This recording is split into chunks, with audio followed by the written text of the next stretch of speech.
All right, let's jump into one of the most incredible stories of leadership who will ever come across. We're going to look at the very last kings of Judah, but through the eyes of a specific author known as the Chronicler.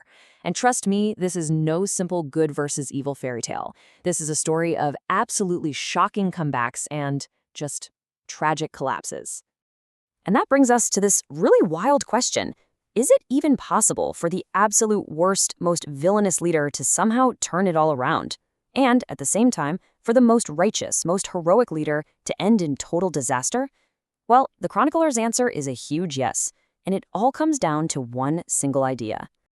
And this is it. This verse right here is the key to everything for the chronicler. It's like the divine formula for whether the nation thrives or falls apart. It's got nothing to do with how big your army is or how smart your politics are. It's all about humility. The key word in Hebrew is kana. It means to humble yourself, to submit. And for the chronicler, this is the whole ballgame. Every single king we're about to meet gets judged by this one standard. Do they kana or do they fall into pride? So let's see how this whole principle of humility actually plays out with Judah's last kings. And we're going to start with the one who, by all accounts, should have been a total write-off. So meet King Manasseh. Now, if you only read the Book of Kings, you'd walk away thinking he was the most wicked, evil king in the history of Judah. I mean, so bad that his actions basically sealed the nation's doom. No going back. And the chronicler doesn't sugarcoat it. This guy filled the holy temple with foreign idols, he got into all sorts of forbidden stuff, like trying to contact the dead, and he even participated in child sacrifice. I mean, he was absolutely, without a doubt, rock bottom. And this is where the story gets so fascinating. See, the Book of Kings basically presents Manasseh as the end of the line, the unforgivable sin. But the chronicler, he has a completely different take. You have to remember, he's writing way later, after the nation was judged and sent into exile. He's retelling this history for a community that's trying to rebuild. And for them, Manasseh's story isn't the end. It's a shocking turning point that shows just how powerful God's mercy can be. So this sets up one of the most unbelievable redemption stories in the entire Bible. How in the world does the worst king in history manage to find his way back? Well, it happens in 4 very clear steps that perfectly follow that divine formula. First, you have his unfaithfulness. Then comes the consequence. He's captured and literally dragged off to Babylon. But then, and this is the whole point, in the middle of all that misery, he performs kana. He completely and totally humbles himself. And because of that one single act, God shows mercy and puts him right back on his throne. And the change is just profound. The restored Manasseh is the polar opposite of who he used to be. He spends the rest of his life undoing his own evil. He strengthens the nation, he cleanses the temple, and he gets rid of the very same idols he put there in the first place.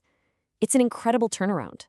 And just to make sure we don't miss the point, the chronicler throws in this quick story about Manasseh's son, Ammon. He had the perfect example of repentance right in front of him, but the text makes it clear he did not humble himself. The result? He's out in 2 years. Assassinated. The formula works both ways. Okay, so if the worst king can be saved through humility, what happens to the best king? Let's turn the page to King Josiah, because this is where we get a reversal that might be even more shocking. Josiah is the hero of this story, the golden boy. From the time he's just a kid, he is all in for God. He gets rid of all the idols in the land, he cleans up the temple, and he finds the long-lost book of the Torah. He then leads the entire nation in renewing their promise to God, and he caps it all off by throwing the greatest Passover celebration in history. By any and every measure, Josiah is the peak. He's the model king.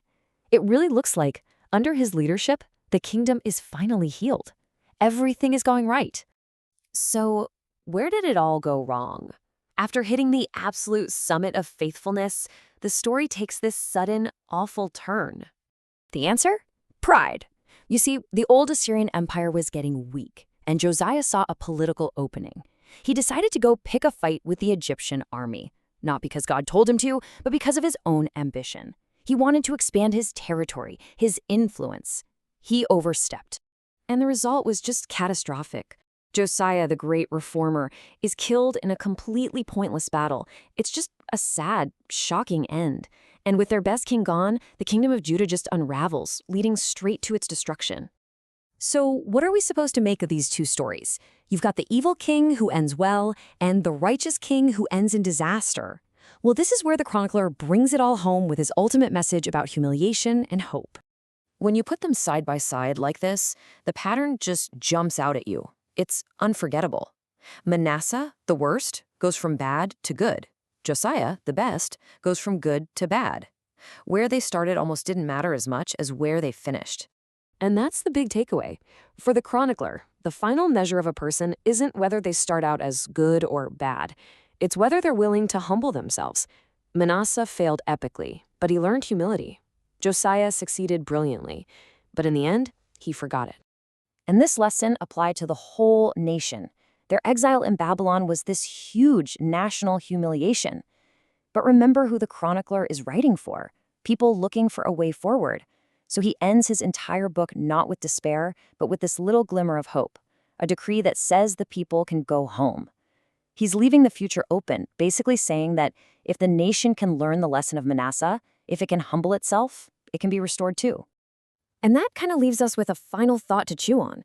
These ancient stories seem to be telling us that failure doesn't have to be the end, and even our greatest successes are incredibly fragile. Which really makes you ask the question, doesn't it? What is it then that truly defines a legacy that lasts?